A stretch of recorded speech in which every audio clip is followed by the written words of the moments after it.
Hey guys, okay, so I have a reading update for you guys today, and it's also, like, it's an update of what I'm currently reading and an update of kind of things that I will be reading in the future a little bit.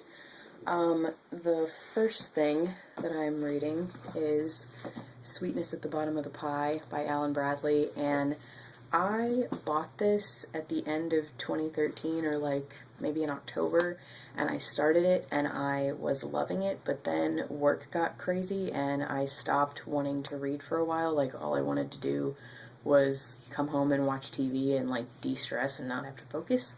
So I put this down, and for some reason it took me a year and a half to pick it back up, but I started it over again, so I could like tab things and like refresh my memory, and I have loved this. Like I've barely been able to put it down. It's fantastic.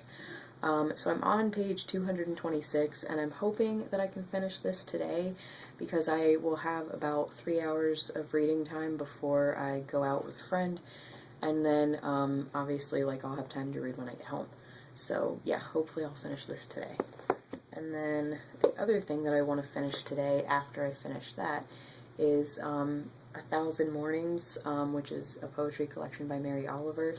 I started this when I got it from the library. I think I got 48 pages into it, but it's only like 65 pages. So hopefully I'll be able to finish this rather quickly once I'm finished with Sweetness at the Bottom of the Pie. And I'm really loving this so far. Her like the way she words her observations and her descriptions of life are just really gorgeous, and it's interesting because every poem in here has been beautiful, but like some are happy, some are sad, some are like somewhere in between. Like I just read one that like started out kind of happy and then it got pretty dark pretty fast, so that was really interesting. And yeah, so I've just loved these. And then tomorrow, I want to try to tackle A Tale of Two Cities by Charles Dickens. Yeah, this is one of those take a drink for how many times you've heard me say I was going to read this book. But the audiobook is due back, I think, like early Tuesday morning. And so I figure if I marathon read this tomorrow, that'll be good because it's only, the audiobook is like 10 hours, so I think I can do that. So yeah, looking forward to that. And then when I said I was going to talk about like future things I'm going to read, I recently filmed 2 library hauls that I'm actually not going to post because several of the things in them I've already returned, or I have decided against reading because other things have gotten in the way. For example, Jonathan Strange and Mr. Norrell is being adapted into a TV show, and I've wanted to read that book forever, but it has taken them a really long time to give a legit release date for the TV show. So I thought that I was going to be able to read that at like the beginning of next year and be fine. No, it's premiering on BBC America on June 13th, so I don't have that much time to read that. So what I'm going to do is I'm going to look for it used at one of my local bookstores on Tuesday, I think, and then if it's not there, then I'm going to go ahead and order it, and then that way I can start it, and I think I'm going to like kind of take my time with it and just marathon the episodes when most of them are already out, but the books that I am having to sacrifice in order to read that, which I totally don't mind because I would rather read that and just check these out again later. But the first one is Murder at the Vicarage by Agatha Christie, which is the first in the Miss Marple series, which I'm okay not reading this right now because the thing is, I am on the 3rd Poirot book right now, and I realized that I would rather focus on one of her detective series at a time. Not because I think it's confusing, because it's not, but it's just easier to keep track of the books. Like, I don't think I'm gonna get the stories mixed up, but it's easier to keep track of, like, which books to read next, in the series. So I think I'm gonna finish all of those, And plus, I really, really love Miss Marple, so it's like I'll be saving the best for last. Not that I don't also love Poirot, I do, and I highly recommend both of these detectives to people because they're just awesome.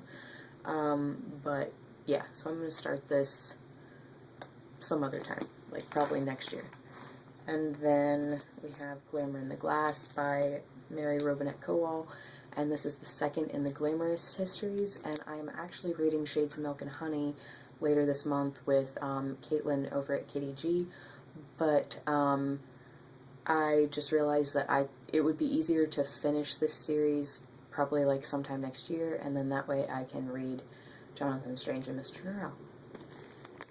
And lastly, but certainly not least, we have Mary Poppins. She wrote The Life of P.L. Travers by Valerie Lawson, and this is the biography of P.L. Travers that Saving Mr. Banks is based on. And so, since I loved that film, I've wanted to read this for quite a while, but again, it's in my library, so I can get it whenever I want. So I will probably end up just reading it sometime next year or something.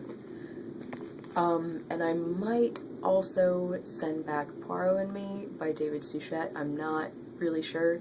It depends on how long Jonathan Strange and Mr. Norrell is, because I would really prefer to be able to read Poirot and Me, but if it turns out that Jonathan Strange and Mr. Norrell is taking too long, I might have to send that one back as well, but I really hope not. Okay, so that's my, reading update for now. I know that the last part wasn't really, too much of an update, I guess, but, I am probably going to have a couple hauls for you guys in the near future, because I'm going to a used bookstore, around here on Tuesday, and how they work is that you give them books that you don't want and you get credit. So I will basically be able to bookshop for free. So I'm very excited about that, and I have a very long list of books to look for. So you guys will see that haul. And I'm hoping that Jonathan Strange and Mr. Norrell is going to be in that haul, because I'm hoping they have a gently used copy there. So I don't have to spend money on it. That'd be great. And then the other haul that I'm going to have is, I've been specifically saving money for the 2 Poldark books that are coming out in June. So you guys will probably see those in another haul. And you're definitely going to see Jonathan Strange and Mr. Norrell in one of the hauls, but I don't know which, because it depends on whether the store has it or not. So I may have to spend money, I may not, I'm hoping not. But anyway, thank you guys so much for watching and listening to me ramble, and I will talk to you guys soon. Bye.